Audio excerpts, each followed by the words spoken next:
Hello everyone, welcome to Oxizome NEET, যেখানে পশ্চিমবঙ্গের সমস্ত ছাত্রছাত্রী যারা নিট 2025 দিতে চলেছে তাদের জন্য চলছে একটা রিভিশন সিরিজ, যেখানে প্রত্যেকটা সাবজেক্ট ফিজিক্স, কেমিস্ট্রি, বায়োলজির প্রতিটা চ্যাপ্টার ছোট ছোট ক্লাসের মাধ্যমে MCQ, important questions, important statement এবং কনসেপ্টের মাধ্যমে আমরা চ্যাপ্টারটা ওভারঅল একটা ব্রাশ আপ করিয়ে দিচ্ছি।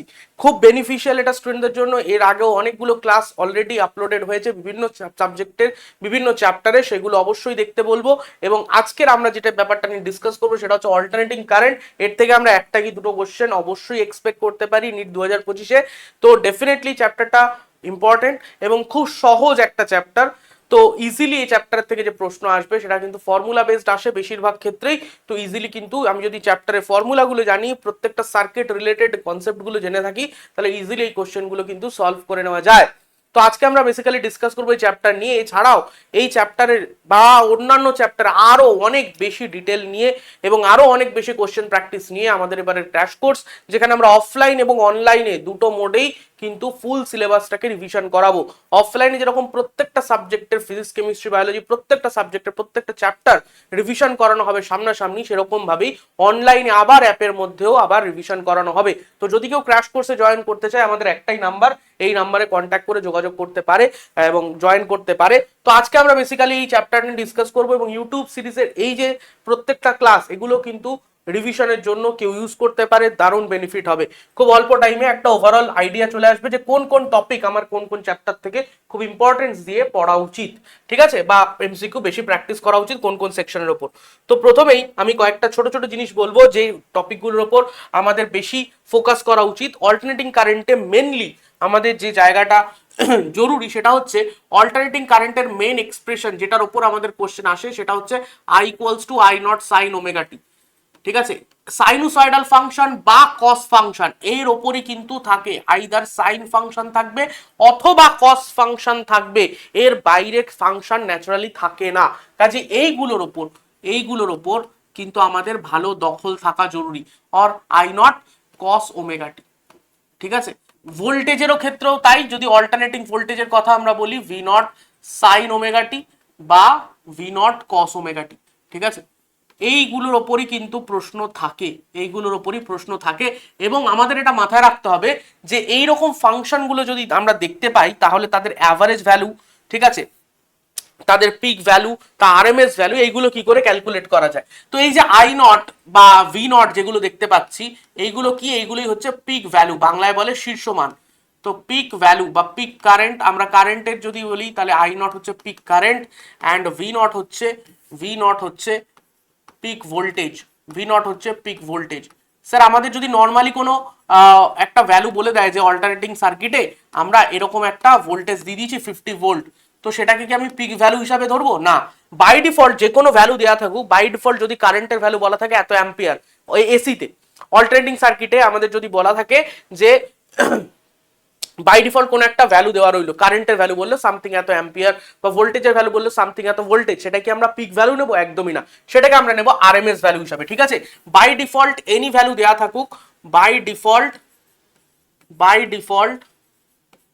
Given value, by default given value, if nothing is mentioned, if nothing is mentioned, যদি কিছুই মেনশন না করা থাকে, if nothing is mentioned, কিছুই যদি মেনশন না করা থাকে যে এটা এই ভ্যালুকে ইন্ডিকেট করছে, কিছু যদি না মেনশন করা থাকে, বাই ডিফল্ট গিভেন ভ্যালুকে আমরা কি হিসাবে ট্রিট করব? আরএমএস হিসাবে ট্রিট করব, ঠিক আছে। রুট মিন স্কোয়ার ভ্যালু হিসাবে আমরা ট্রিট করব। বোঝা গেল কি? রুট মিন স্কোয়ার ভ্যালু হিসাবে ট্রিট করব। স্যার আরএমএস এর সঙ্গে পিক গুলো রিলেশন কি? এইগুলোতে আসবো এবার। তো আমরা যদি ফার্স্টে অ্যাভারেজ ভ্যালু দেখি, অ্যাভারেজ ভ্যালু আই অ্যাভারেজ, এটাকে আমরা এইভাবেও লিখতে পারি আই অ্যাভারেজ, ঠিক আছে। এটা দু রকম লেখা যায়, হাফ সাইকেল, ফুল সাইকেল, দুভাবেই লেখা যায়। সবসময় মাথায় রাখবি সাইন বল বা কস বল, সাইন ফাংশন বল বা কস ফাংশন বল, ঠিক আছে, সাইন ফাংশন বল বা কস ফাংশন বল, দুটোরই। আচ্ছা আমি আগে ফাংশনগুলোর ক্ষেত্রে লিখে নিই। সাইন ফাংশন, ঠিক আছে, সাইন ওমেগা টি, ঠিক আছে, সাইন ওমেগা টির যদি আমি হাফ সাইকেল অ্যাভারেজ করি, ঠিক আছে, বা ফুল সাইকেল অ্যাভারেজ করি, না, সাইন ওমেগাটির হাফ সাইকেল অ্যাভারেজ করলাম আর সাইন ওমেগাটির ধর ফুল সাইকেল অ্যাভারেজ করলাম, সাইন ওমেগাটি এটার ফুল সাইকেল অ্যাভারেজ করলাম, ঠিক আছে, ফুল সাইকেল বা হাফ সাইকেল কেন বলছি, কারণ সাইনুসয়েডাল ভ্যারিয়েশন যদি আমরা দেখি, সাইন কার্ভটা কিরকম, এরকম দেখতে, অন্যদিকে কস কার্ভটা কিরকম, এরকম দেখতে, তাই তো, কস কার্ভটা কিরকম দেখতে,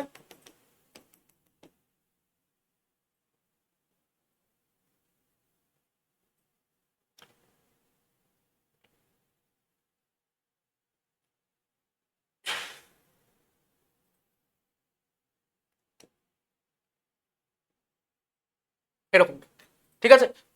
তো এটা সাইন কার্ভ, এটা কস কার্ভ, এটা সাইন, এটা কস। তো আমরা যদি হাফ সাইকেল দেখি, তো হাফ সাইকেলে কোনটা জিরো হচ্ছে বলতো, হাফ সাইকেলে কোনটা জিরো হচ্ছে, আমি যদি কস ওমেগা টিও দেখি, কস ওমেগা টির হাফ সাইকেল, কস ওমেগা টির ফুল সাইকেল অ্যাভারেজ, তো কোনটা জিরো হবে, এই চারটের মধ্যে কোনটা জিরো হবে। তো আমি যদি দেখি কস এর হাফ সাইকেল অ্যাভারেজ কি, আচ্ছা স্যার যে কোনো অ্যাভারেজ ভ্যালু আমরা কিভাবে বার করি, ধর যে কোনো একটা টাইম ভ্যারিং ফাংশন, ঠিক আছে, ধর সাইন বা যে কোনো আমি ধরলাম, ধর এক্স একটা হচ্ছে টাইম ভ্যারিং ফাংশন, ঠিক আছে, তার অ্যাভারেজ কিভাবে বেরোয়, তাহলে এই কনসেপ্টটা হয়ে যাবে। এক্স এর যখন আমরা অ্যাভারেজ বার করব, সেটা যে কোনো টাইম ভ্যারিং ফাংশন হোক না কেন, এক্স এর আমরা অ্যাভারেজ কিভাবে বার করব, এক্স এর average equals to time average equals to integration X DT by integration DT. তার মানে ওপরে কি থাকছে, টি1 থেকে টি2 ধর কোন একটা সার্টেন টাইম ইন্টারভেলের মধ্যে, তো টি1 থেকে টি2 ধর, আমি যদি এই পার্টটা শুধু ওপরের পার্টটাকে দেখি, ওপরের পার্টটা কি ইন্ডিকেট করছে, ওপরের পার্টটা ইন্ডিকেট করছে এরিয়া আন্ডার এক্স ভার্সেস টি গ্রাফ, তাহলে এখানে যদি আমি সাইন ওমেগা টির ফুল সাইকেল অ্যাভারেজ করি, তার মানে ফুল সাইকেলে এই কার্ভের আন্ডারে যে এরিয়া আছে সেটা আমার লাগবে। তো ফুল সাইকেলে কার্ভের আন্ডারে যদি এরিয়া দেখি, তাহলে ওপরের এরিয়া কে আমি যদি পজিটিভ বলি, নিচের এরিয়াটা অটোমেটিক্যালি কি হয়ে গেল, চলবে স্যার নেগেটিভ। তাহলে স্যার ওপরে যতটা এরিয়া নিচেও ততটা এরিয়া, অর্থাৎ সাইন ওমেগা টির ফুল সাইকেল অ্যাভারেজ করলে ওপরের এরিয়া নিচের এরিয়া ক্যান্সেল আউট হয়ে গেল, হয়ে টোটাল এই টার্মটা চলে আসবে জিরো। তাহলে ফুল সাইকেল অ্যাভারেজ কত হয়ে গেল, জিরো হয়ে গেল, ফুল সাইকেল অ্যাভারেজ হয়ে গেল জিরো। নেক্সট যদি আমি কসের ফুল সাইকেল দেখি, স্যার কসের ফুল সাইকেলের ক্ষেত্রেও তো সেই একই ঘটনা ঘটছে। আমি যদি আপার এরিয়া দেখি, তাহলে সরি লোয়ার এরিয়াটা দেখ এতটা, স্যার আপার এরিয়া যদি দেখি, স্যার আপার এরিয়া এতটা প্লাস এতটা, তো যতটা ওপরে ঠিক ততটাই নিচে, এক্ষেত্রেও ফুল সাইকেল অ্যাভারেজ কি হয়ে গেল, জিরো হয়ে গেল, ডান। স্যার হাফ সাইকেলে কসের হাফ সাইকেলও জিরো, আমি যদি কসের হাফ সাইকেলটা দেখাই তোকে একবার, এইটা হচ্ছে কসের হাফ সাইকেল, এই এরিয়াটা প্লাস এই এরিয়াটা, তো খেয়াল কর যতটা উপরে, এখানে আকারটা একটু ছোট বড় হয়ে গেছে, বাট ধর যতটা উপরে আছে এইটুকু ঠিক ততটাই এখানে নিচে, ব্যাস। তাহলে এখানেও এরিয়া জিরো, তার মানে কসেরও হাফ সাইকেলে জিরো হয়ে গেল, হাফ সাইকেল অ্যাভারেজ। স্যার সাইনের হাফ সাইকেলটা শুধু জিরো হবে না, বিকজ সাইনের হাফ সাইকেল যদি দেখি, তাহলে কি এতটা অবধি, এখান থেকে এতটা অবধি, তো এই এরিয়াটা তো পজিটিভ এরিয়া, তাহলে এইটা জিরো হবে না। স্যার এটার ভ্যালু কত হবে, এটার ভ্যালু হবে 2/পাই,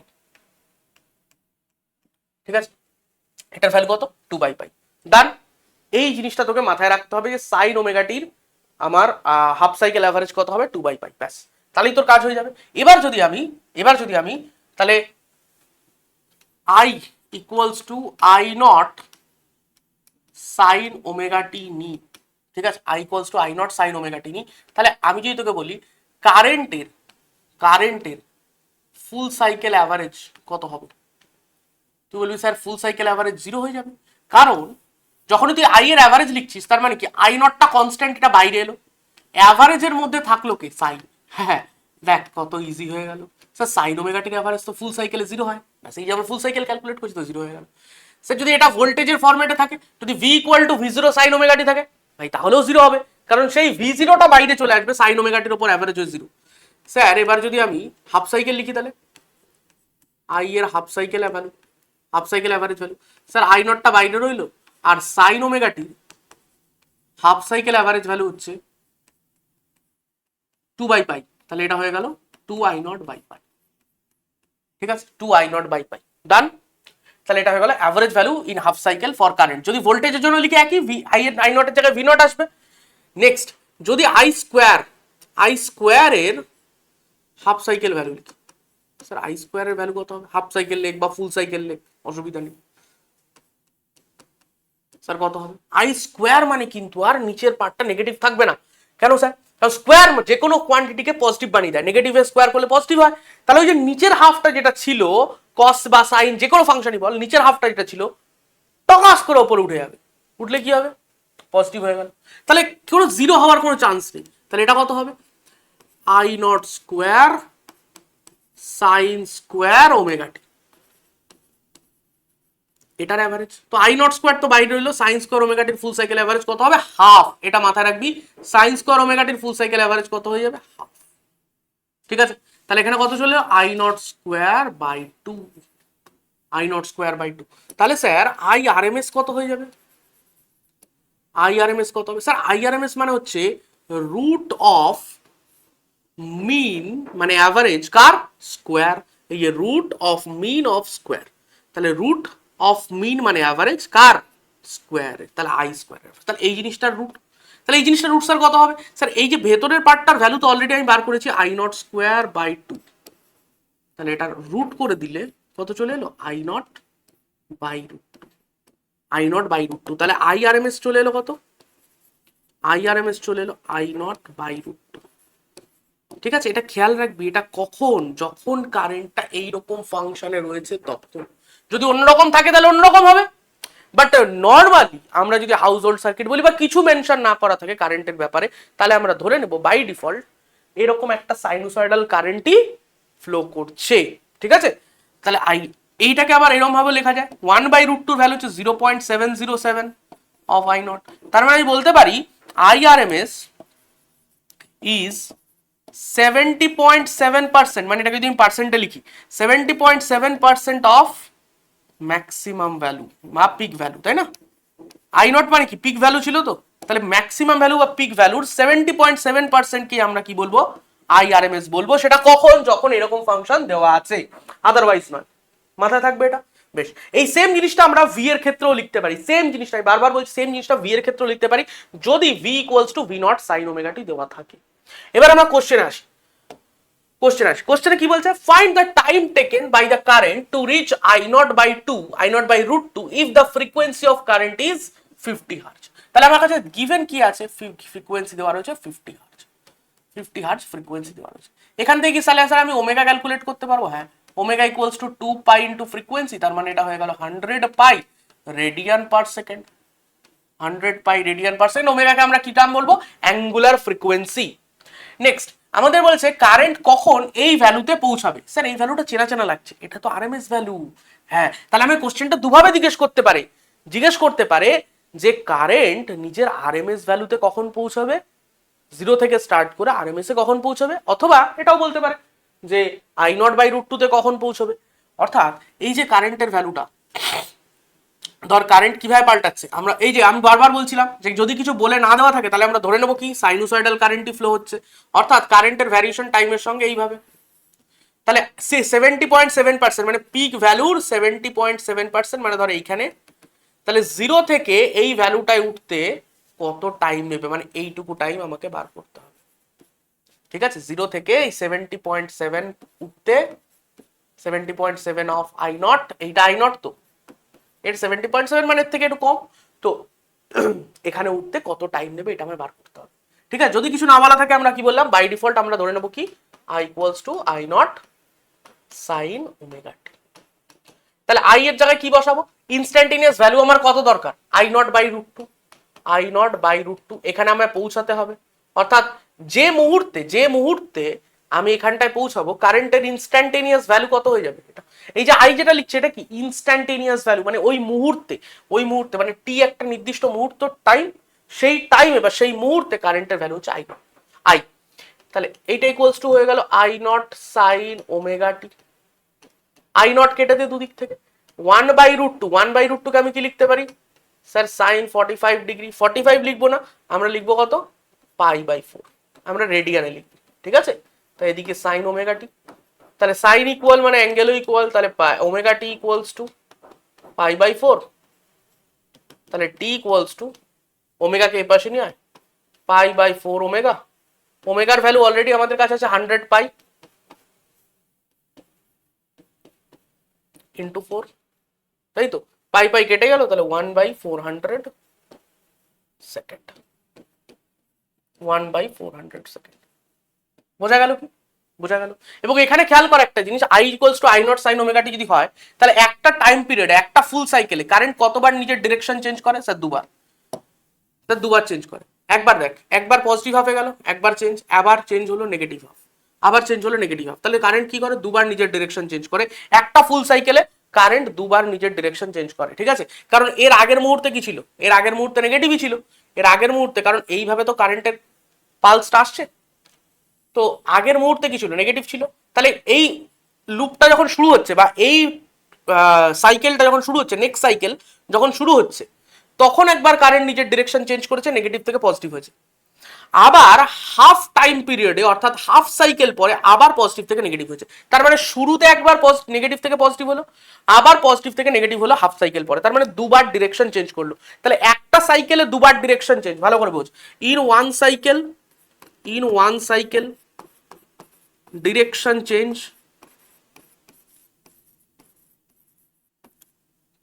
2 টাইমস। তাহলে তোকে যদি বলে একটা 50 হার্জ লাইন, আমাদের বাড়িতে যেগুলো চলে ইন্ডিয়াতে 50 হার্জের লাইন, তো 50 হার্জ লাইনে কতক্ষণ পর পর কারেন্ট নিজের অভিমুখ পাল্টায় বা ডিরেকশন পাল্টায়? কতক্ষণ পর পর, কত টাইম ইন্টারভেলে কারেন্ট নিজের ডিরেকশন পাল্টায়? তো একটা সাইকেলে কারেন্ট কতবার ডিরেকশন চেঞ্জ করে? দুবার, তাই তো? তার মানে আমি বলতে পারি একটা সাইকেল মানে একটা সাইকেল, আচ্ছা একটা সাইকেলে দুবার ডিরেকশন চেঞ্জ হয়। আচ্ছা 50 হার্জ ফ্রিকোয়েন্সি মানে কি? তাহলে স্যার 50 হার্জ ফ্রিকোয়েন্সি মানে 1 সেকেন্ডে 50টা সাইকেল যায়। 1 সেকেন্ডে 50টা সাইকেল, 50 হার্জ ফ্রিকোয়েন্সি মানে 1 সেকেন্ডে 50টা সাইকেল, 50 সাইকেলস ইন 1 সেকেন্ড। তাহলে 1 সেকেন্ডে, in 1 second 50 cycles, 50 cycles are completed. তাহলে ইন 1 সেকেন্ড কতবার ডিরেকশন চেঞ্জ হচ্ছে বলতো? একটা সাইকেলে দুবার ডিরেকশন চেঞ্জ, তাহলে 50 সাইকেলসে কতবার direction change? 100 times. 100 times direction change, 100 times direction change হচ্ছে। In 1 second 100 times direction change হচ্ছে। তাহলে একবার ডিরেকশন চেঞ্জ করতে কত টাইম নেবে? 1 সেকেন্ডে 100 বার ডিরেকশন চেঞ্জ হয়, তাহলে একবার ডিরেকশন চেঞ্জ হতে কত টাইম নেবে? একবার ডিরেকশন চেঞ্জ হতে টাইম নেবে t ইকুয়ালস টু 1/100 সেকেন্ড। ঠিক আছে? আমি এত আর পুরো কথাই লিখছি না, যারা ভিডিও দেখবি তারা তো ডেফিনেটলি বুঝতে পারবে, পিডিএফ দেখলে মাথা খারাপ হয়ে যাবে এমনি তো। পিডিএফ তো ওই জন্য আমি দিচ্ছি না, কারণ লোকে সব আছে, শুধু পিডিএফ দেখা, পিডিএফ দেখে অর্ধেক কিছু মাথায় ঢোকে, অর্ধেক মাথার উপর দিয়ে যায়। কথা শোন আমার, আমি যেটা বলছি সেটা শোন। 1 সেকেন্ডে 50টা সাইকেল, প্রতিটা সাইকেলে দুবার করে ডিরেকশন চেঞ্জ হয়, তাহলে 1 সেকেন্ডে মোট কতবার ডিরেকশন চেঞ্জ হলো? 50 ইন্টু 2 মানে 100 টাইমস। তাহলে 1 সেকেন্ডে 100 টাইমস ডিরেকশন চেঞ্জ হলে, উল্টো করে যদি লিখি, 100 টাইমস ডিরেকশন চেঞ্জ হয় 1 সেকেন্ডে, তাহলে একবার ডিরেকশন চেঞ্জ হয় 1/100 সেকেন্ডে। তাহলে প্রতি 1/100 সেকেন্ডে একবার ডিরেকশন কারেন্টের চেঞ্জ হয়। তার মানে আমাদের বাড়িতে আমাদের এই মেন লাইন থেকে যে আমাদের প্রতিটা ডিভাইসে যে কারেন্ট আসছে, সেটা এত সেকেন্ড পর পর তার ডিরেকশন পাল্টাচ্ছে, এত সেকেন্ড পর পর তার ডিরেকশন উল্টে যাচ্ছে। ঠিক আছে? তাহলে এই জিনিসগুলো কিন্তু জিজ্ঞেস করতে পারে। আচ্ছা এই কনসেপ্টের উপরে দেখ সেম আরেকটা কনসেপ্ট, সেম, শুধু ল্যাঙ্গুয়েজ চেঞ্জ করেছে, একটু জাস্ট চেহারাটা পাল্টেছে। কি কি পাল্টেছে? বলছি ইকুয়েশন অফ অল্টারনেটিং কারেন্ট তোকে দেওয়া আছে I ইকুয়ালস টু এত, তুই এটা দেখে কি চিনতে পারছিস কিছু? তুই এটা দেখে চিনতে পারছিস? হ্যাঁ স্যার চিনতে পারছি, ব্যাপারটা তো চেনা চেনা লাগছে। I0 equals I0 sine omega টি, এরকমই তো দেখতে। স্যার ওটা একটা প্লাস কিছু একটাও আছে, ওটা কি? স্যার এইটাকে বলে হচ্ছে ইনিশিয়াল ফেজ, ইনিশিয়াল ফেজ। ঠিক আছে? এটা সেই এসএইচএম এ পড়া জিনিস, ইনিশিয়াল ফেজ, ইনিশিয়াল ফেজ। ঠিক আছে? Initial phase. তাহলে এই যে কারেন্টটা, এই যে কারেন্টের এক্সপ্রেশনটা দেওয়া রয়েছে, এটা হচ্ছে আমার কাছে ইনস্ট্যান্টেনিয়াস ভ্যালু, এটা হচ্ছে পিক ভ্যালু বা I0, এইটা হচ্ছে ওমেগা, টি এর যে কোএফিসিয়েন্ট সেটা হচ্ছে ওমেগা, আর এইটা হচ্ছে, এটাকে আমরা সাধারণত ফাই দিয়ে লিখি, ইনিশিয়াল ফেজ। ঠিক আছে? তাহলে আমার কাছে দেখ সব ইনফরমেশন আছে, আমায় কি বার করতে হবে? আমায় বার করতে বলেছে time taken by the current to reach root mean square value. Sir যদি সাইন এরকম থাকে, তাহলে রুট মিন স্কোয়ার ভ্যালু কত হবে? Sir root mean square value তো I0/√2 হবে, তাই না? I naught by root two. তার মানে I equals to I naught by root two হতে কত টাইম নেবে, I naught by root two হতে কত টাইম নেবে, সিম্পল এইটাই তো। তাহলে আই নট কত, এইটা। তাহলে আমি একটা কাজ করে দিই, সিম্পল আই এর জায়গায় বসাই I naught by root two, কারণ আমাকে আরএমএস অব্দি জানতে চেয়েছে, রুট মিন স্কোয়ার মানে কি আরএমএস, তো আরএমএস ভ্যালু কত, আর I naught by root two. কেন, কারণ এটা সাইনোসয়েডাল ফাংশন আছে, I naught by root two equals to 10 root two. 10 root টুকে আমি আই নট লিখতে পারি, কোনো অসুবিধা নেই, সাইন ওমেগা টি মানে 100 pi T plus pi by 6। তাহলে এখান থেকে আই নট কেটে যাবে, 1/√2 মানে সাইন 45 ডিগ্রি মানে sine pi by 4 equals to sine 100 pi T plus pi by 6। Sine মিলেছে, তাহলে অ্যাঙ্গেল গুলো মিলতে হবে, so pi by 4 equals to 100 pi T plus pi by 6। Pi সবগুলোর মধ্যে ক্যান্সেল হয়ে যাবে, পড়ে থাকবে কি 1/4, এটাকে এপাশে নিয়ে আসি 1/4 মাইনাস 1/6 ইকুয়ালস টু 100 টি, তাই তো। তাহলে এটা এলসিএম কত হচ্ছে, 4 আর 6 এর এলসিএম 2 3 আর তো যায় না 12, তাহলে 12 3 মাইনাস 2 তার মানে 1,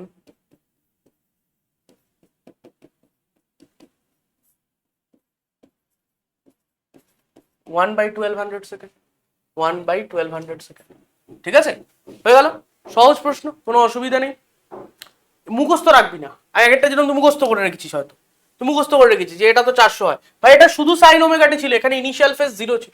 আগেরটায় দেখ, আগেরটায় ছিল কত, ইনিশিয়াল ফেজটা আগেরটায় 0 ছিল, এই যে এটা দেখ, এই অঙ্কটা দেখ, এটাই আমরা ধরে নিয়েছিলাম কি, কিছু না বলা থাকলে এটা ধরে নিয়েছিলাম, যেখানে আমরা ধরে নিয়েছিলাম কি initial phase 0, phi equal to 0, initial phase 0 দিয়ে, ইনিশিয়াল ফেজ 0 ছিল তাই রেজাল্টটা এসেছিল। ঠিক আছে, সাইনোসয়েডাল ফাংশনটা sine function, but initial phase 0 ছিল বলে টাইমের ভ্যালু এটা বেরিয়েছিল। সেম কোশ্চেন সেম জিনিস বার করতে দিয়েছে, শুধু এখানে ইনিশিয়াল ফেজটা অ্যাড আছে বলে এবং এখানে ফ্রিকোয়েন্সিটা আমার এরকম দেওয়া আছে বলে আমার কিন্তু রেজাল্ট না, ফ্রিকোয়েন্সি আগেরটা তো সেম ছিল, 100 পাই তো ছিল, আগেরটা তো 100 পাই ছিল, হ্যাঁ আগেরটা তো 100 পাই ছিল, ওমেগাটা 100 পাই ছিল, ঠিক আছে, বাট শুধু ইনিশিয়াল ফেজটা ছিল না, বাট এখানে যেহেতু ইনিশিয়াল ফেজটা আছে আমার ইনিশিয়াল ফেজটাকে রাখতে হবে। কাজে মুখস্থ করবি না, তুই কনসেপ্ট বোঝ, সেই অনুযায়ী অ্যান্সার কর, তোর ভুল হবে না, মুখস্থ করলেই ভুল হবে। ঠিক আছে, না বুঝে মুখস্থ করবি না। পরের কোশ্চেনে যাই, তাহলে বোঝা গেছে কনসেপ্টটা। Next question, find out average RMS value of the following currents. দেখ আমি একটা করছি, তুই দুটো করবি বা দুটোই করি, কি যায় আসে, চল। দেখ আই ইকুয়ালস টু, আমার ফার্স্ট কোশ্চেনটা বলেছে কি আই ইকুয়ালস টু, এটা গিভেন রয়েছে a plus B sine omega t, তো ডেফিনেটলি এটা একটা সাইনোসয়েডাল ফাংশন, মানে টাইম ভ্যারিং ফাংশন আর কি। তো আই এর যদি আমরা ফার্স্টে অ্যাভারেজ বার করি, আই অ্যাভারেজ, তাহলে কি এই গোটা ব্যাপারটাকে অ্যাভারেজের মধ্যে রাখবো, a plus B sine omega t. এবার এটা কি কনস্ট্যান্ট একটা ভ্যালু, তো এটা অটোমেটিক্যালি অ্যাভারেজের বাইরে চলে আসবে, প্লাস বি কনস্ট্যান্ট, বি অ্যাভারেজের বাইরে চলে এলো, সাইন ওমেগা টি। স্যার সাইন ওমেগা টির ভ্যালু কত হবে, অ্যাভারেজ যদি করি ফুল সাইকেল, স্যার 0 হয়ে যাবে, তাহলে এটা চলে এলো এই, তাহলে অ্যাভারেজটা আমরা কোথায় বার করলাম, ফুল সাইকেলে বার করলাম। স্যার যদি হাফ সাইকেলে করতাম, স্যার হাফ সাইকেলে যদি করতাম তাহলে এটা তো বাইরেই থাকতো, এই বিটা থাকতো, সাইন ওমেগাটির অ্যাভারেজটা হাফ সাইকেলে হতো, তার ভ্যালু হয়ে যেত 2/পাই, তাহলে আমার অ্যান্সার চলে আসতো a প্লাস 2b/পাই। সোজা না, উড়ে গেল কিনা, ইন্টিগ্রেশন করতে হলো না, লোকে লাফায় ইন্টিগ্রেশন করতে হবে, ওরে বাপ দরকার নেই ইন্টিগ্রেশন করতে।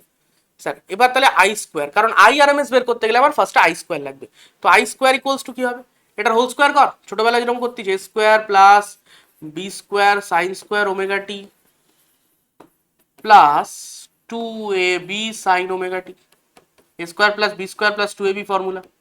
ঠিক আছে, তাহলে এবার যদি আই স্কোয়ারের অ্যাভারেজ করিস ফুল সাইকেল, ঠিক আছে, ইকুয়ালস টু কি লিখবো, স্যার এ স্কোয়ার তো এ স্কোয়ারই থাকবে, স্যার বি স্কোয়ারটা বাইরে থাকবে, সাইন স্কোয়ার ওমেগাটির উপর অ্যাভারেজ হবে, সাইন স্কোয়ার ওমেগাটির অ্যাভারেজ কত হবে স্যার হাফ, তাহলে বি স্কোয়ার বাই 2 হয়ে গেল। স্যার 2ab রইলো, সাইন ওমেগাটির অ্যাভারেজ, সাইন ওমেগাটির ফুল সাইকেল অ্যাভারেজ তো জিরো হয়, জিরো। তাহলে কত হয়ে গেল এটা? A square plus B square by two, A square plus B square by two. তাহলে এখান থেকে তুই আই আর এম এস পেয়ে যাবি কি? হ্যাঁ স্যার পাবো, আই আর এম এস পেয়ে যাবো ইকুয়ালস টু এই যেটা এইটারই তো root. I R M S মানে কি? Root of mean of square. তাহলে রুট অফ মিন, কার মিন মানে কার অ্যাভারেজ? স্কোয়ারের অ্যাভারেজ, সরি স্কোয়ার। তো এটার ভ্যালু তো অলরেডি আমরা পেয়েছি, এইটা তার রুট করে দাও। তাহলে রুটের মধ্যে কি পড়ে থাকছে? রুটের মধ্যে থাকছে A square plus B square by two. ব্যাস হয়ে গেল, শেষ। কত সহজে চারটে অ্যান্সার বেরিয়ে গেল। নেক্সট তুই যদি 2 নম্বরটা করিস, 2 নম্বরটা I equals to A sine omega T plus B cos omega t. নে গুড়িয়ে দে জাস্ট হাফ সাইকেল। স্যার এটা বাইরে রইলো, সাইন ওমেগা টির half cycle average zero, sorry half cycle average সাইনের জিরো নয়, 2/পাই। কসের হাফ সাইকেল জিরো, কসের হাফ সাইকেল অ্যাভারেজ জিরো, তাই তো? কসের হাফ সাইকেল অ্যাভারেজ জিরো, তাহলে এটা জিরো হয়ে যাবে। তাহলে পড়ে থাকবে 2a/পাই। আচ্ছা এই এ বি এইগুলোর জায়গায় যে কোনো সংখ্যা দিতে পারে, I1 I2 দিতে পারে, ঘাবড়াবি? কেন ঘাবড়াবি? তুই শিখে গেছিস concept. I average full cycle, তাহলে এ সাইন ওমেগাটির ফুল সাইকেল অ্যাভারেজ জিরো, কসেরও ফুল সাইকেল অ্যাভারেজ জিরো, তাহলে পুরো জিরো, গড়ের মাঠ। স্যার আই স্কোয়ার যদি করি, আই স্কোয়ার করলে এটা স্কোয়ার প্লাস 2ab, তাহলে A square sine square omega T plus B square cos square omega T plus 2ab sine omega t cos omega t. Clear? এবার এটা যদি অ্যাভারেজ করিস, I square full cycle average, A square sine স্কোয়ারের full cycle average করলে কত হবে? Half. কস স্কোয়ারের full cycle average এটাও হাফ হবে। এগুলো মাথায় রাখবি, কার কোন অ্যাভারেজ কত সেটা মাথায় রাখবি, ফুল সাইকেল কত, হাফ সাইকেল কত, স্কোয়ারের ফুল সাইকেল কত, এগুলো সব মাথায় রাখবি। আর এটা কত হবে? স্যার সাইন ওমেগা টি যদি ফুল সাইকেল অ্যাভারেজ করি জিরো হয়ে যাবে, কসেরও জিরো, তার মানে পুরোটাই জিরো এটা। তাহলে এখানে কত পড়ে থাকছে? A square plus B square by two, কারণ 2 কমন চলে আসছে নিচ থেকে 2 কমন চলে আসছে। তাহলে স্যার আইআরএমএস কত হয়ে যাবে? দেখ 4 লাইনে 4টে অ্যান্সার, 4 লাইনে 4টে অ্যান্সার, কত হয়ে গেল? আই স্কোয়ার আর ফুল সাইকেল অ্যাভারেজ কত হয়ে যাচ্ছে তাহলে? Root of A square plus B square by two. ব্যাস ডান হয়ে গেল, অ্যান্সার শেষ। কত সহজে, দেখতে পাচ্ছিস কত সহজে এগুলো হয়ে যায় যদি 4টে 5টা ভ্যালু যদি মনে থাকে, এগুলো গুঁড়িয়ে দিতে পারবি। নেক্সট কোশ্চেনে যাই। দেখ পরের কোশ্চেন কি বলছে, ফেজ ডিফারেন্স বলে দিয়েছে ই অ্যান্ড আই, মানে কি? ভোল্টেজ এবং কারেন্টের মধ্যে ফেজ ডিফারেন্স বলে দিয়েছে এবং ফ্রিকোয়েন্সি বলে দিয়েছে, তাহলে টাইম ডিফারেন্স কত হবে? এটা ওয়েভেরও কনসেপ্ট, কি? Phase difference, time, path difference আর টাইম ডিফারেন্স, এই তিনটের মধ্যে রিলেশন কি? ফেজ ডিফারেন্সের নিচে 2 পাই দে, ডেল্টা এক্স এর নিচে ল্যামডা, এটার নিচে ক্যাপিটাল টি। আমাদের কার কার মধ্যে রিলেশন দরকার? এটা মাথায় রাখবে, এটা ওয়েভ চ্যাপ্টারেও লাগে, ঠিক আছে? যারা পড়েছে তারা তো জানে এই জিনিসটা ওয়েভ চ্যাপ্টারেও লাগবে। তাহলে এখানে আমাদের রিলেশন কার কার মধ্যে চাই? ফেজ ডিফারেন্স এবং টাইম ডিফারেন্সের মধ্যে।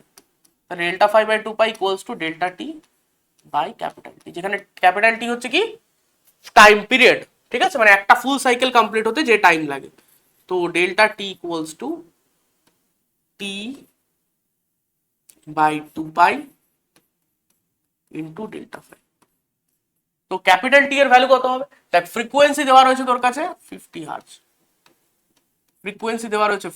তাহলে ক্যাপিটাল টি ইকুয়ালস টু হয়ে গেল 1/50, কারণ capital tea time period equals to কি? 1/ফ্রিকোয়েন্সি, এত সেকেন্ড।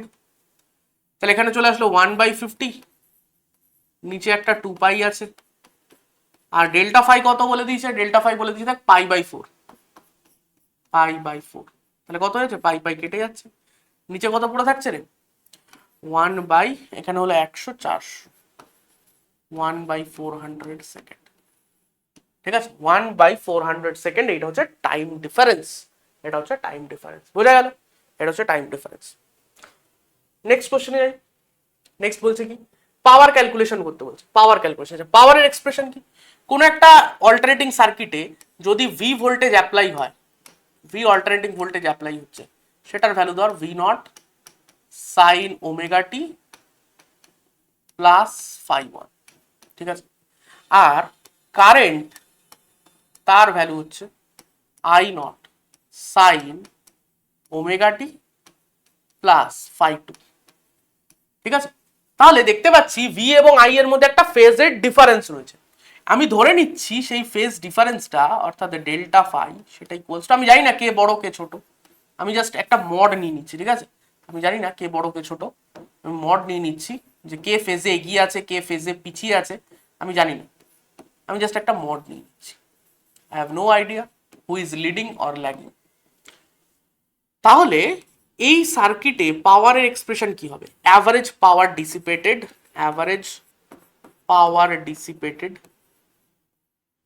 মানে পাওয়ার লস কত হচ্ছে, average power dissipated in a full cycle, একটা ফুল সাইকেলে কতটা পাওয়ার কনজাম্পশন হচ্ছে বা ক্ষমতা ব্যয় হচ্ছে, ইলেকট্রিক্যাল পাওয়ার কতটা লস হচ্ছে। তো average power equals to I naught by root two, বা এরকম লিখি I naught V naught by two into cos delta phi. এইটা হচ্ছে তার এক্সপ্রেশন, এটা মাথায় থাকবে। এটা প্রুফ হয়, আমরা আর প্রুফে যাচ্ছি না কারণ আমাদের এখন ফর্মুলা নিয়ে কাজ, ফর্মুলা ইউজ করতে হবে। যেখানে এখানে ছোট প্রুফ সেগুলো তো আমি বলেই দিচ্ছি ছোট ছোট করে। আচ্ছা, আই নট বাই টু কে কি লিখবো? I naught by root two লিখি। তাহলে টু এর মধ্যে থেকে রুট টু নিয়ে নিয়েছি, তাহলে আরেকটা রুট টু পড়ে আছে, সেটাকে ভি নট এর নিচে লিখি ইন্টু কস ডেল্টা ফাই। এই I naught by root two কে কি বলবো স্যার? I R M S. V naught by root two কে কি বলবো স্যার? V R M S. আর এটাকে বলবো পাওয়ার ফ্যাক্টর, এটা কি বলবো? Power factor of the circuit. Clear একদম? Power factor of the circuit. এইটা হচ্ছে আমার পাওয়ারের এক্সপ্রেশন, বোঝা গেল? যেখানে পাওয়ার ফ্যাক্টর ইকুয়াল টু কি? কস ডেল্টা ফাই। ডেল্টা ফাই হচ্ছে কারেন্ট এবং ভোল্টেজের মধ্যে, অল্টারনেটিং ভোল্টেজের মধ্যে ফেজ ডিফারেন্স। তাহলে এখানে দেখতে পাচ্ছি একটা জিনিস, যে এখান থেকে একটা জিনিস দেখা যায় যে যদি if delta phi equals to 90 degree বা pi by 2 radian, pi by 2 radian, সেক্ষেত্রে কস ডেল্টা ফাই কি হবে? জিরো হয়ে যাবে। অর্থাৎ সেই সার্কিটে কারেন্ট ফ্লো হচ্ছে ঠিকই, কিন্তু অ্যাভারেজ পাওয়ার ডিসিপেশন হয়ে যাবে জিরো। কারেন্ট ফ্লো হচ্ছে ঠিকই, but average power dissipation zero হবে, বিকজ পাওয়ার ফ্যাক্টরটা ইটসেলফ জিরো, আর পাওয়ার ফ্যাক্টর মাল্টিপ্লাই আছে, তাহলে জিরো যদি মাল্টিপ্লাই থাকে তাহলে গোটা রেজাল্টটাই জিরো হয়ে যাবে। তাহলে এটা জিরো হয়ে গেল। এই ধরনের সার্কিটে যে কারেন্টটা ফ্লো হয় সেই কারেন্টটাকে আমরা কি বলি? Wattless current. Wattless current. তাহলে ওয়াটলেস কারেন্ট কি? এমন একটা কারেন্ট, এমন একটা কারেন্ট যার জন্য average power loss in a full cycle সেটা হলো জিরো, সেটা জিরো। এবং এই যদি আমি ওয়াটলেস কারেন্টকে আরো ডিটেলে বলি, তাহলে ওয়াটলেস কারেন্ট হচ্ছে কারেন্টের এমন একটা component, component of current, component of total current which is which is leading or lagging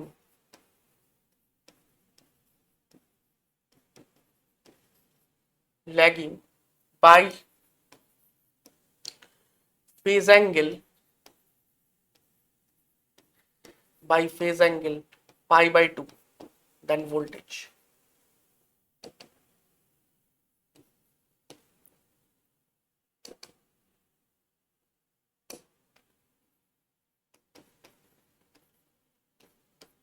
মানে ভি এর সঙ্গে পাই বাই 2 ফেজ অ্যাঙ্গেলে আইদার লিড করছে অর ল্যাগ করছে, এরকম কোন কম্পোনেন্টকেও আমরা ওয়াটলেস কারেন্ট বলতে পারি।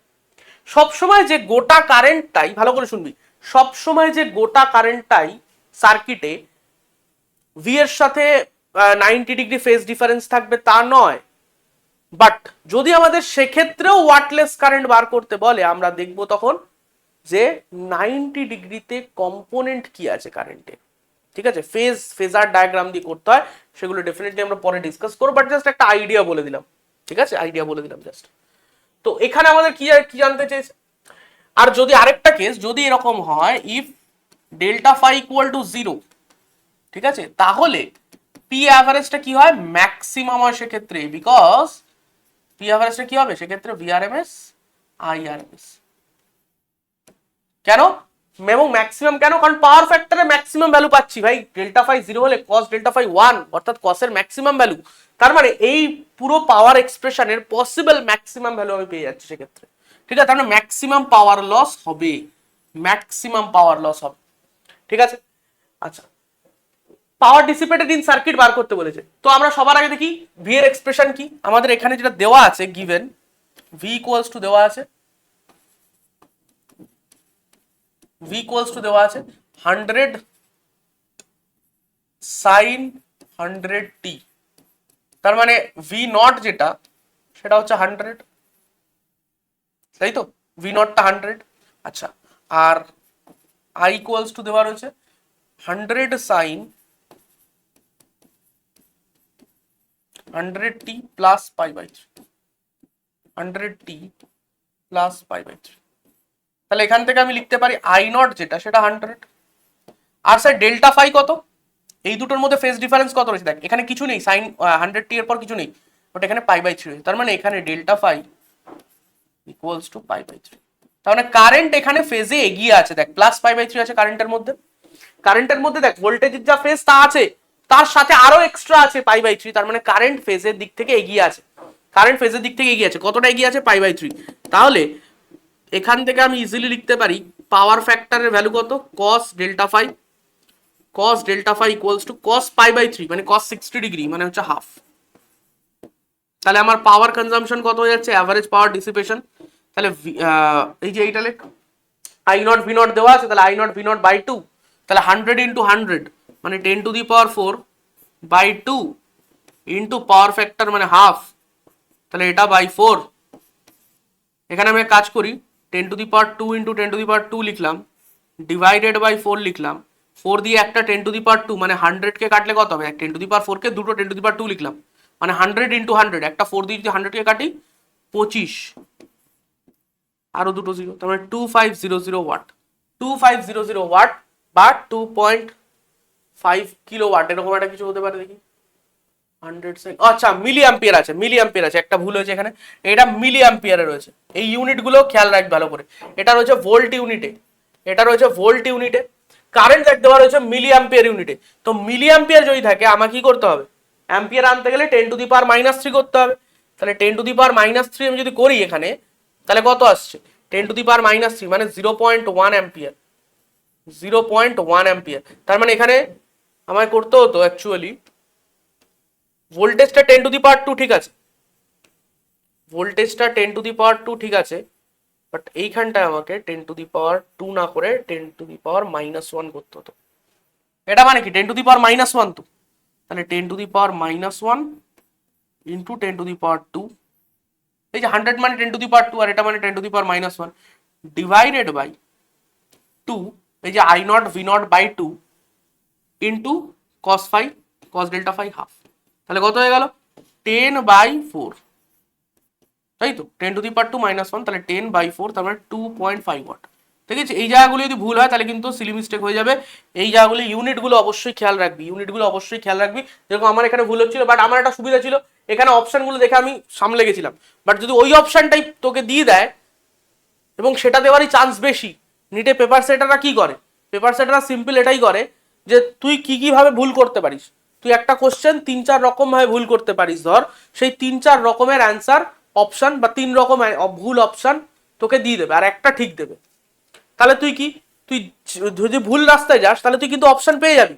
অর্থাৎ তুই সেটাকে ছেড়ে আসবি না। দেখ সাইকোলজিটা কই, সাইকোলজিতে বলছে যে তোর একটা অ্যান্সার করলি তো সেটা 4টে অপশনের সঙ্গে মিলছে না, তুই কি করলি, তুই কনফিউজ হয়ে গিয়ে সেটা অ্যাটেম্পটই করলি না, তুই কিন্তু অ্যাকচুয়ালি নেগেটিভটা বাঁচিয়ে দিলি। বাট যদি তোর ক্যালকুলেট করা অ্যান্সার অপশানে থাকে তাহলে তুই ডেফিনেটলি দাগাবি। তো তুই যেই দাগিয়ে দিলি আর ভুল দাগালেই তুই গল্প শেষ, তুই মাইনাস খেয়ে গেলি, নেগেটিভ চলে এলো। তাহলে ঠিক আছে, তাহলে একটু সামলে কাজ করবি, সিলি মিস্টেক যত সম্ভব কম রাখা যায়। এই কদিন ধরে মক টেস্ট দিয়ে প্র্যাকটিস কর, সিলি মিস্টেক কম করার চেষ্টা কর, ডেফিনেটলি তোর কিন্তু স্কোর বেটার জায়গায় চলে যাবে। আমরা নেক্সট কোশ্চেনে যাই। নেক্সট বলছে কি, একটা সার্কিট রয়েছে, সেই সার্কিটটায় বক্তব্য হচ্ছে যে current in shown in circuit is found to be এত, find the value of inductance. ইন্ডাকটেন্সের ভ্যালুটা জানতে চাইছে। এটা কি ধরনের সার্কিট? এটা একটা এলআর সার্কিট দেখতে পাচ্ছি আমি। এটা কি দেখতে পাচ্ছি? LR circuit. স্যার এলআর সার্কিটে এইরকম একটা ভোল্টেজ দেওয়া আছে, V equal to V naught sine omega t. তার মানে এইটা ডেফিনেটলি আমার ওমেগা, এইটা ডেফিনেটলি ওমেগা। এখানে আর রয়েছে, এখানে এল রয়েছে। আমার কি বলেছে? কারেন্টের ভ্যালু বলে দিয়েছে এত, কারেন্টের ভ্যালু বলে দিয়েছে এত।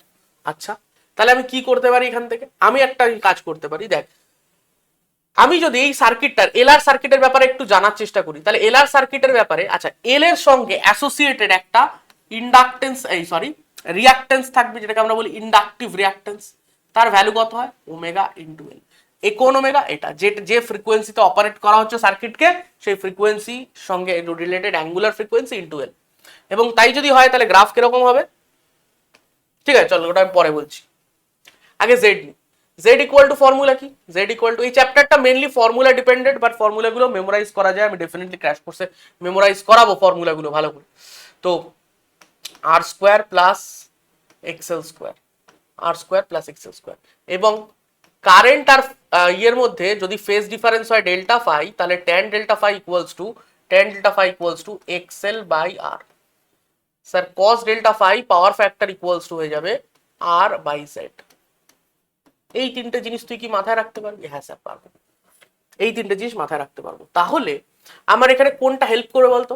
দেখ, কারেন্ট আর ভোল্টেজের মধ্যে ফেজ ডিফারেন্স আমি দেখতে পাচ্ছি, এটা π/4। কারেন্ট পিছিয়ে আছে, এবং এটা মাথায় রাখবি, এলআর সার্কিটে কারেন্ট ভোল্টেজের থেকে পিছিয়ে থাকবে। তো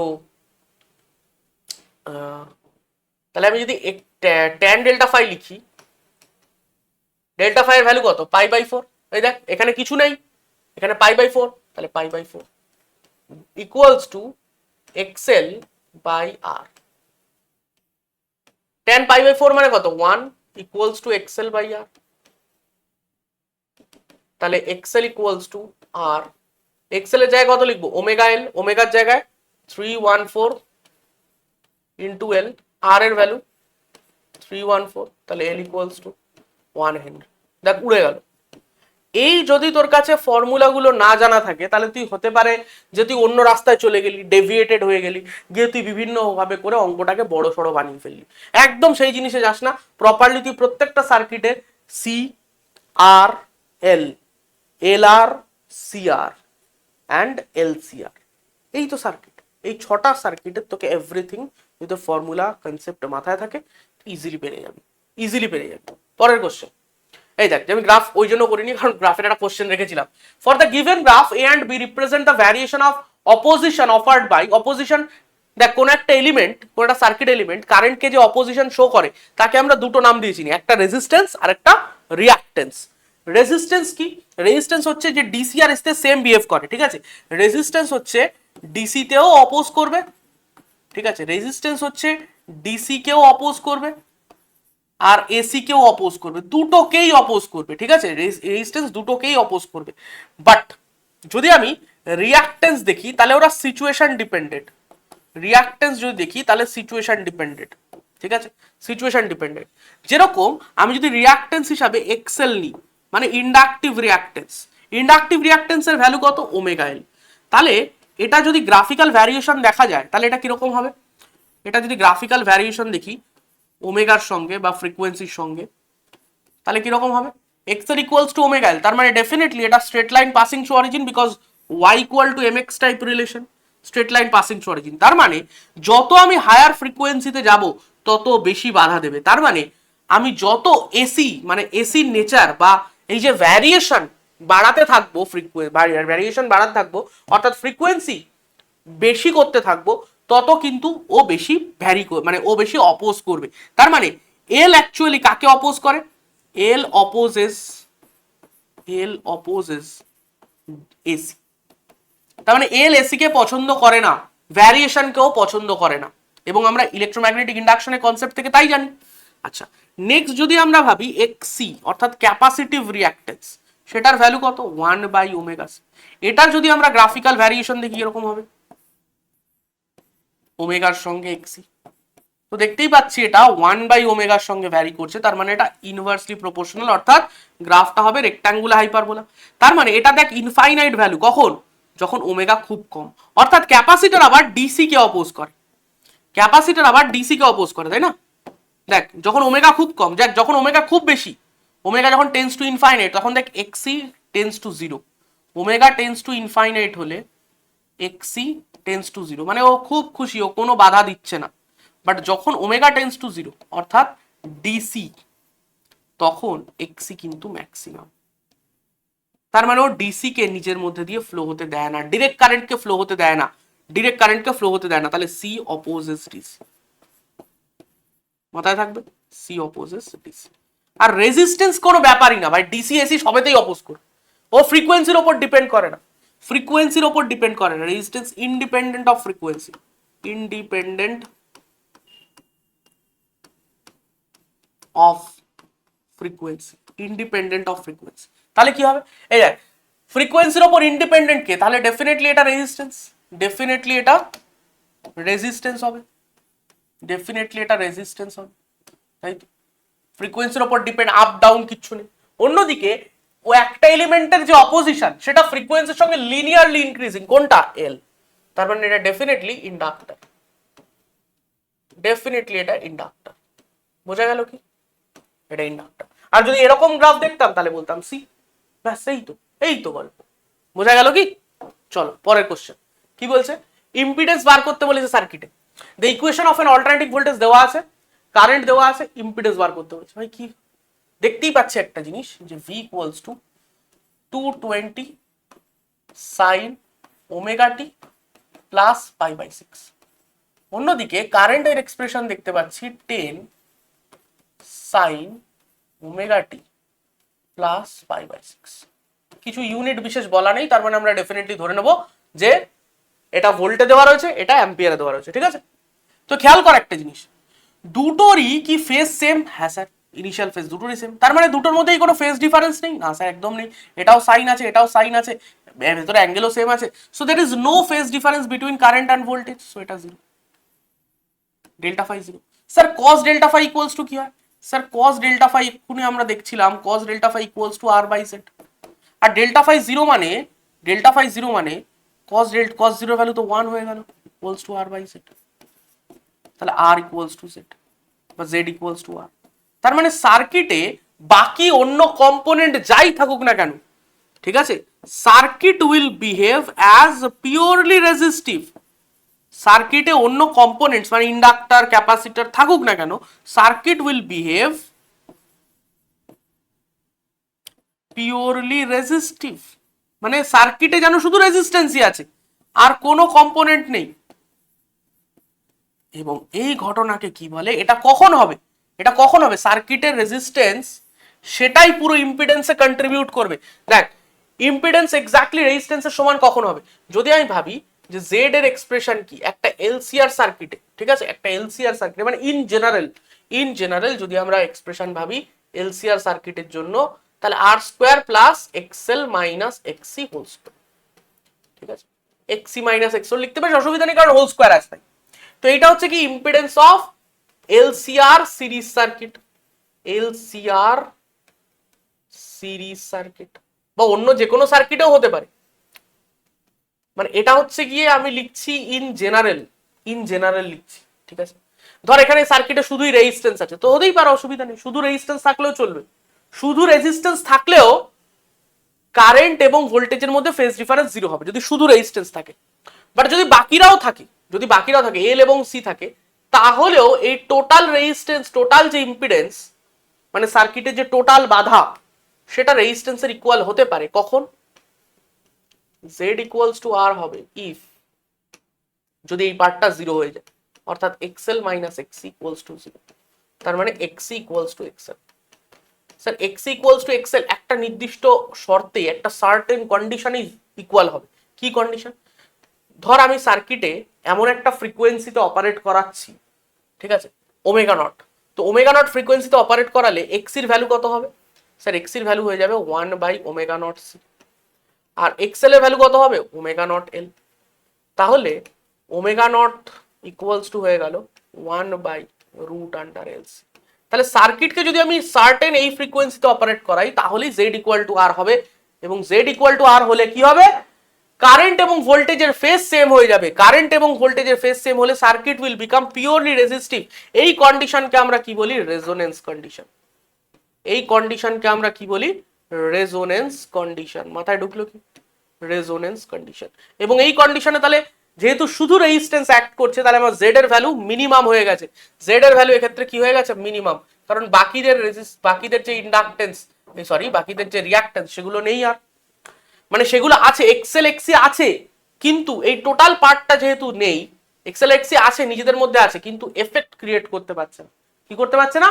এফেক্ট ক্রিয়েট করতে পারছে না। তাই জন্য জেড সে শুধু একা আর কে নিয়েই বসে আছে, যে বাকিরা তো কোনো এফেক্ট মানে থেকেও নেই, মানে কোনো কমমেন্ট নয়, বোঝা গেল? অকম্মা, কোনো কমমেন্ট নয়। তাহলে Z equals to R minimum, এবং সেক্ষেত্রে তাহলে কি হবে? কারেন্ট ম্যাক্সিমাম হবে। সেক্ষেত্রে কারেন্ট ম্যাক্সিমাম হবে এবং গ্রাফ কিরকম হবে? এই পার্টিকুলার এই ফ্রিকোয়েন্সিতে, পার্টিকুলার এই রেজোনেন্স ফ্রিকোয়েন্সিতে গ্রাফটা আমার কিরকম হবে? ম্যাক্সিমাম। গ্রাফটা আমার ম্যাক্সিমাম। এটা হয়ে যাবে আই নট, ঠিক আছে, পিক ভ্যালু একদম, এটা কারেন্ট, ঠিক আছে। এবং এই দুটো ফ্রিকোয়েন্সি, ধর কারেন্টের ম্যাক্সিমাম কারেন্টের করেসপন্ডিং আমরা ম্যাক্সিমাম পাওয়ার পাবো সার্কিট থেকে, তাই তো? ম্যাক্সিমাম পাওয়ার ডিসিপেশন পাবো। তার যে হাফ, অর্থাৎ পি ম্যাক্স বাই 2, এই half power of maximum value, সেটা আমরা দুটো ফ্রিকোয়েন্সিতে অপারেট করলে পেতে পারি। আমরা সার্কিটকে দুটো আলাদা ফ্রিকোয়েন্সিতে অপারেট করলে, দেখ একটা সিঙ্গেল ফ্রিকোয়েন্সি দিয়ে অপারেট করাই, ওমেগা নট ফ্রিকোয়েন্সি দিয়ে অপারেট করাই, তাহলে সার্কিটে কারেন্টও ম্যাক্সিমাম হবে, পাওয়ারও ম্যাক্সিমাম হবে।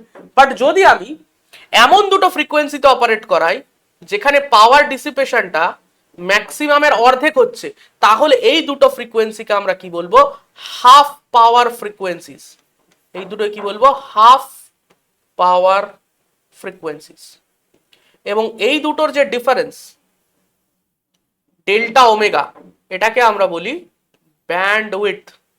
এটাকে আমরা কি বলি? Band width. বোঝা গেল?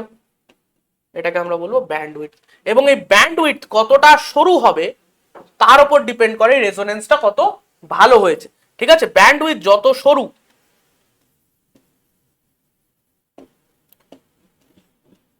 গ্রেটার দ্য রেজোনেন্স, অর্থাৎ কারেন্ট সেক্ষেত্রে তত ভালো পিক নেবে, গ্রেটার দ্য রেজোনেন্স, ঠিক আছে, গ্রেটার দ্য রেজোনেন্স। এবং তার জন্য আমরা আরেকটা প্যারামিটার ইন্ট্রোডিউস করি যেটাকে আমরা বলি কিউ ফ্যাক্টর। কিউ ফ্যাক্টর, ঠিক আছে, Q factor equals to omega naught by delta omega, omega naught by delta omega equals to 1/r√L/c। বলছি তো এই চ্যাপ্টারে তোর অনেক ফর্মুলা আছে যেগুলো এখন তো আর ডিরাইভ করা সম্ভব না, এগুলো আমরা ক্লাসে নর্মালি ডিরাইভ করে থাকি, ঠিক আছে। বাট এখন তোকে এগুলো ফর্মুলাগুলো মনে রাখতে হবে এবং ফর্মুলা দিয়ে ফাটাফাট অঙ্ক করতে হবে। কনসেপ্ট যেগুলো আছে, যে ফর্মুলাগুলো আমি কখন ইউজ করবো, ফর্মুলাগুলোর সিগনিফিকেন্স কি, সেইগুলো আমি তোকে ডেফিনেটলি এখানে বলে দিচ্ছি। বাট ফর্মুলা তো ডিরাইভ ছড়াই করবো, এখন সময় কোথায় হতো। তো কনসেপ্টটা বলে দিলাম, যে একটা কনসেপ্ট এলো এখানে আমার, যেখানে দেখলাম আমি যে সব মানে ফেজ ডিফারেন্স সমান, এবং সেখান থেকে বলতে বলতে আমি এতগুলো জিনিস বলে দিলাম, যেহেতু কনসেপচুয়ালি রিলেটেড এগুলো। বাট মাথায় রাখতে হবে কি, যে ফর্মুলাগুলো আমরা ডিরাইভ করছি না ঠিকই, বাট ফর্মুলাগুলোর কনসিকোয়েন্স তো জানতে হবে। প্রত্যেকটা ফর্মুলা কখন লাগবে, কোন কনসেপ্টের জন্য লাগবে, সেইগুলো জানতে হবে। যেরকম আমরা এখানে যখন অঙ্ক করবো পরীক্ষায়, তখন জাস্ট কি দেখবো? যখন অঙ্ক করবো এক্স্যাক্টলি তখন কি দেখবো? তখন দেখবো ভি দেওয়া আছে, আই দেওয়া আছে, ফেজ সেম, ফাট করে বুঝবো সার্কিটে ইম্পিডেন্স হিসাবে শুধু রেজিস্ট্যান্স অ্যাক্টিং, বাকি ইন্ডাক্টর এবং ক্যাপাসিটরের যে রিঅ্যাক্টেন্স সেগুলো থাকলেও সেগুলো কোনো কমমেন্ট নয়, শুধুমাত্র রেজিস্ট্যান্স এখানে কাজ করছে অ্যাজ ইম্পিডেন্স, ঠিক আছে। তাহলে ইম্পিডেন্সের ভ্যালু রেজিস্ট্যান্সের সমান, জেড ইকুয়ালস টু আর, এবং আর ইকুয়ালস টু কি হবে? ভিও বাই আই। ব্যাস হয়ে গেল, ডিভাইড করে দে 220/10। ব্যাস, তোর অঙ্কটা এইটুকু। বুঝলি কি তুই? অঙ্কটা এইটুকু। আমি এটা বোঝাতে গিয়ে এবং তার রিলিভেন্ট কনসেপ্ট বোঝাতে গিয়ে এতক্ষণ সময় নিলাম, বাট অঙ্কটা এইটুকু। তোর পরীক্ষায় এটাই মাথায় আসতে হবে, কোশ্চেন দেখা মাত্র ফাট করে এটা মাথায় চলে আসবে, ঠিক আছে? ফাট করে এটা মাথায় আসবে। বোঝা গেল আশা করি কনসেপ্টটা, কোনো সমস্যা নেই। চলো আরো বেশ কিছু অঙ্ক রয়েছে, ফাটাফাট করি। কি বলছে? রেজোনেন্স অ্যাঙ্গুলার ফ্রিকোয়েন্সি, এটা ইজিলি বের করে ফেলতে পারবি। দেখ কি দেওয়া রয়েছে, এল দেওয়া রয়েছে, সি দেওয়া রয়েছে, আর দেওয়া রয়েছে, তো আর তো লাগে না। রেজোনেন্স অ্যাঙ্গুলার ফ্রিকোয়েন্সি বার করতে গেলে 1/√LC লাগে, 1/√LC লাগে। তো 1/√, এল এর ভ্যালু কত? 8 হেনরি, আর এটা হচ্ছে 0.5 মানে হাফ, 10⁻⁻6। কেন স্যার? মাইক্রোফ্যারাড আছে তাই।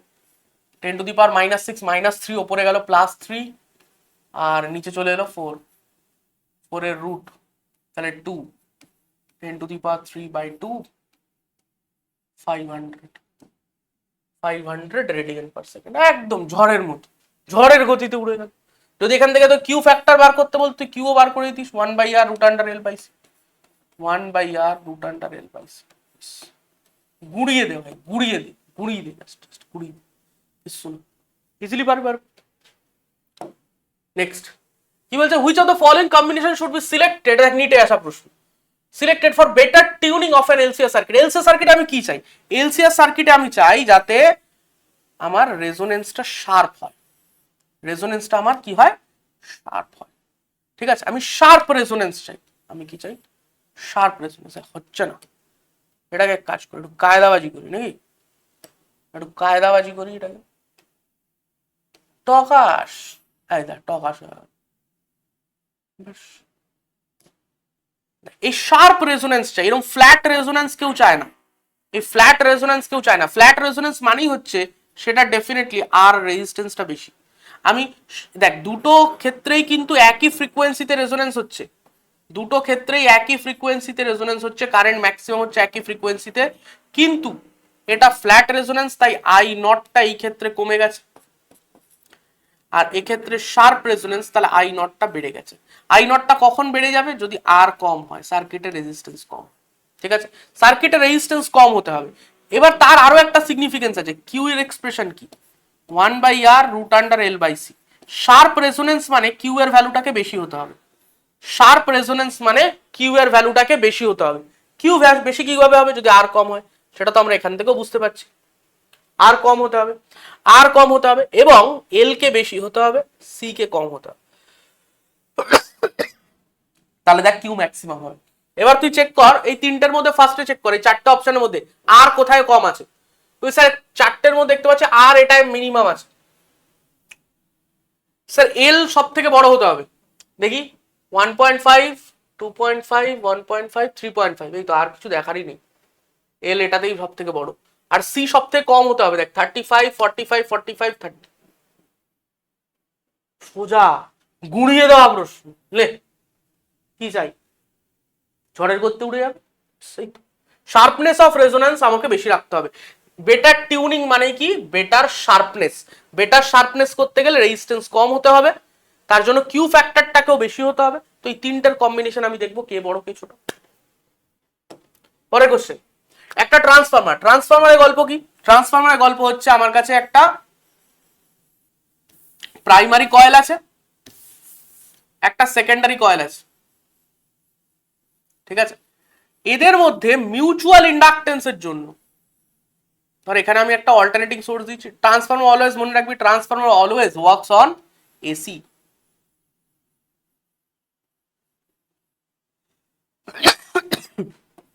Transformer always works on AC. এখানে ধর আমরা একটা গ্যালভানোমিটার নিয়েছি, ঠিক আছে? বা এখানে এখন লোডও রাখতে পারি, যা ইচ্ছে। তো এটা ধর হচ্ছে ট্রান্সফরমার, ঠিক আছে?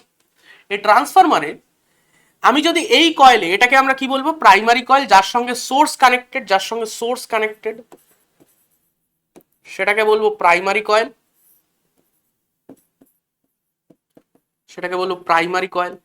আর যেখানে লোড কানেক্টেড বা গ্যালভানোমিটার কানেক্টেড, মানে মুদ্রা কথা যেখানে সোর্স কানেক্ট নেই, সেটাকে বলবো কি? Secondary coil, secondary coil.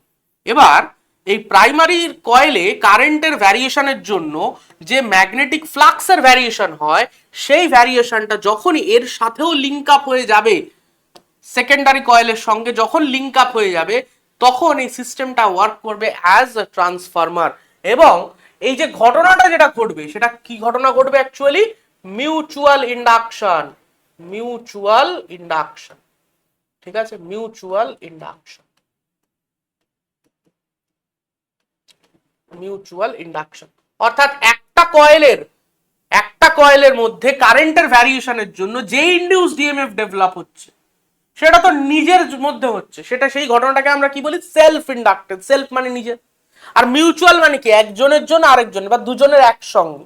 তো ফার্স্ট কয়েলের মধ্যে কারেন্ট চেঞ্জ হওয়ার জন্য ম্যাগনেটিক ফিল্ডের যে ভ্যারিয়েশন, তার জন্য ম্যাগনেটিক ফ্লাক্সের যে ভ্যারিয়েশন, সেটা অ্যাকচুয়ালি সেকেন্ডারি কয়েলে ইএমএফ কে ইনডিউস করছে, ঠিক আছে।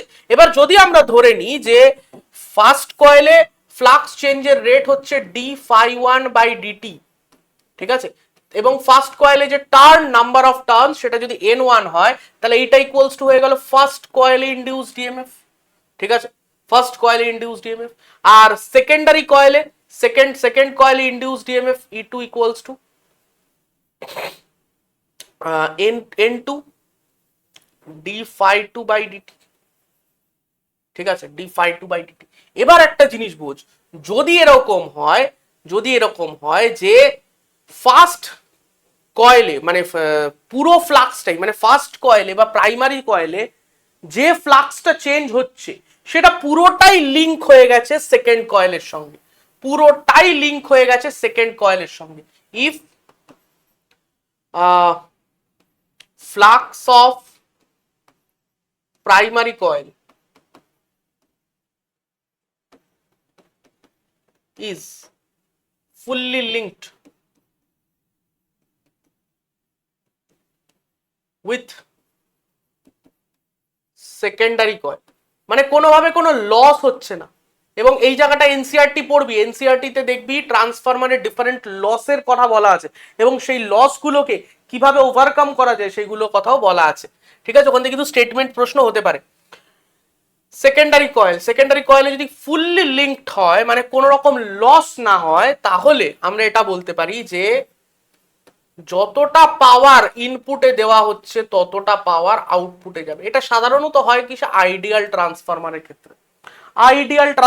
ক্ষেত্রে এটা হয়। তাহলে সেক্ষেত্রে আমরা একটা রিলেশন লিখতে পারি কি? ভি ইন বা ভি প্রাইমারি, ইনপুট আমরা কোথায় দিচ্ছি? প্রাইমারি কয়েলে, তাহলে VP IP equals two VSIS, secondary কয়েলে ভোল্টেজ, সেকেন্ডারি কয়েলে কারেন্ট। তো এই একটা রিলেশন এখান থেকে তুই লিখতে পারিস কি? VP by VS equals to VP by VS equal to IS by IP। আবার VP বাই VS কে কি লেখা যায়? এই যে আমি একটা রিলেশন লিখেছিলাম, খেয়াল কর, E1, সেটাকেই আমি যদি VP লিখি equals to N1 d∅1 divided, ঠিক আছে, আর E2 equals to VS N2 d∅2 by dt। এবার আমি কি বললাম? যদি ফুললি ফ্লাক্স লিংক হয়, তার মানে যতটা হারে ফার্স্ট কয়েলে বা প্রাইমারি কয়েলে ফ্লাক্স চেঞ্জ হচ্ছে, ঠিক একই রেটে যদি সেকেন্ডারি কয়েলেও ফ্লাক্স চেঞ্জ হয়, ফ্লাক্স চেঞ্জের রেট যদি প্রাইমারি কয়েলে যা সেকেন্ডারি কয়েলেও তাই হয়, তাহলে আমি যদি এই দুটোকে ডিভাইড করি, কি হবে? কি বলি sir? VP by VS equals to, এটা কেটে যাবে কারণ সেম ফ্লাক্স অ্যাসোসিয়েটেড দুটোর সঙ্গে, তাহলে হয়ে যাবে N1 বাই N2 বা N primary by N secondary equals to NS by NP equals to VS by VP। এই যে NS বাই NP, এটাকে আমরা বলি কি? টার্ন রেশিও, সেকেন্ডারি কয়েলের number of turn divided by primary কয়েলের নাম্বার অফ টার্ন, এটাকে আমরা বলি turn ratio, that is equal to VS by VP। তাহলে এখান থেকে তুই কি লিখতে পারিস? এই দুটো ইকুয়েশন থেকে কি লিখতে পারিস? VS by VP equal to কি হবে? IP by IS। তো এই জিনিসটা তুই লিখতে পারিস যখন কোনো লস হচ্ছে না। বাট আমাদের এখানে কি চেয়েছে? তো এটা কনসেপ্ট হয়ে গেল, ট্রান্সফরমারের কনসেপ্ট তোর হয়ে গেল। আর কি বললাম? এনসিআরটি থেকে পড়বি ডিফারেন্ট লসেস কি কি হয় এবং সেগুলো ওভারকাম করার রাস্তা কি। এখানে কোশ্চেন কি বলছে? কোশ্চেন বলছে transformer is used to light 100 watt bulb, 100 watt lamp এবং ভোল্টেজ কত 110 ভোল্ট, তার মানে ইনপুট পাওয়ার সেটা দেওয়া রয়েছে 100 ওয়াট, না ইনপুট পাওয়ার লাইট মানে এত